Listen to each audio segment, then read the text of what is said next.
வெளிப்படுத்துதல் வசனம் வசனமாக 7 முத்திரைகள். ஏப்ரல் 15. எங்கே இருந்தீர்கள்? எங்கே போகிறீர்கள்?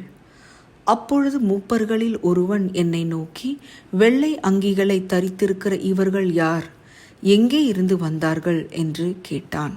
வெளிப்படுத்துதல் 7 வசனம் 13.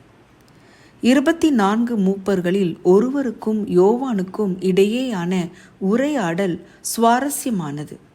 அந்த மூப்பர்தான் கேள்வியை கேட்கிறார். அடுத்த வசனத்தில் நாம் பார்ப்பது போல அவரே அதற்கு பதிலும் சொல்கிறார். அந்த மூப்பர் யோவானின் சிந்தையை வாசித்து சொல்வது போல உள்ளது. அந்த மூப்பர் குறிப்பிடுகிற கூட்டத்தினர், வசனம் 9 வருகிற திரளான கூட்டத்தினர், அவர்கள் வெள்ளை அங்கிகளை தரித்திருந்தார்கள். அந்த மூப்பர் யோவானின் கவனத்தையும் ஏன் நம்முடைய கவனத்தையும் 2 விஷயங்களுக்கு நேராக திருப்புகிறார்.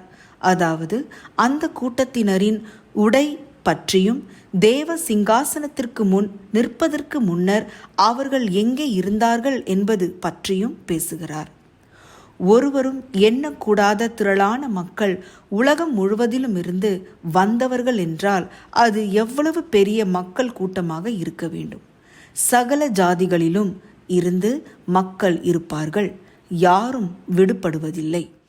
அது போன்ற பன்முகத்தன்மை கொண்டு ஒரு கூட்டம் இருக்க போவதில்லை. வெவ்வேறு முகங்கள், கலாச்சாரங்கள், இனங்கள், பாரம்பரியங்களுக்கு சொந்தமானவர்கள் இருப்பார்கள். அவர்கள் அனைவரும் ஒரே இடத்தில் கூடியிருப்பார்கள். ஆனால் ஒரே ஒரு விஷயம்தான் அவர்களை ஒன்றாக கட்டியிருக்கும். அது கிறிஸ்துவின் நீதி என்கிற வெண்வஸ்திரம். இப்போது மீட்கப்பட்ட அந்த கூட்டத்தார் விழுகைக்கு முன் ஆதாம் பெற்றிருந்த பாவமற்ற தன்மையை பெற்றிருப்பார்கள். ஆட்டுக்குட்டியின் இரத்தத்தால் கழுவப்பட்டிருப்பார்கள். அவர்களில் ஒவ்வொருவரும் பணிவுடன், நன்றியுடன், மகிழ்ச்சியுடன் அதை அணிவார்கள். தடையற்ற இத்தகைய ஒற்றுமையுடன் எண்ணற்றவர்கள் நிற்பது எப்படி இருக்கும்? இத்தகைய பல்தன்மை கொண்டு ஒரு கூட்டத்தை பூமியின் எந்த ஆட்சியாளரும் கூட்ட முடியாது. ஆனால் கிறிஸ்து மட்டுமே கூட்ட முடியும், கூட்டுவார். அடுத்து இந்த முக்கியமான தன்மை வருகிறது. எங்கே இருந்து வந்தார்கள்? எந்த அனுபவம் அவர்களை இந்த ஒற்றுமை நிலைக்கு வழி நடத்தியது? அவர்கள் எவ்வாறு தேவனுடைய சிங்காசன தண்டை வந்தார்கள்? இதிலுள்ள முக்கியத்துவம் தான் கடந்த காலத்திற்கு நம் கவனத்தை ஈர்க்கிறது. நீங்கள் எங்கே இருந்தீர்கள்? தற்போது எந்த பாதையில் நடந்து கொண்டிருக்கிறீர்கள்?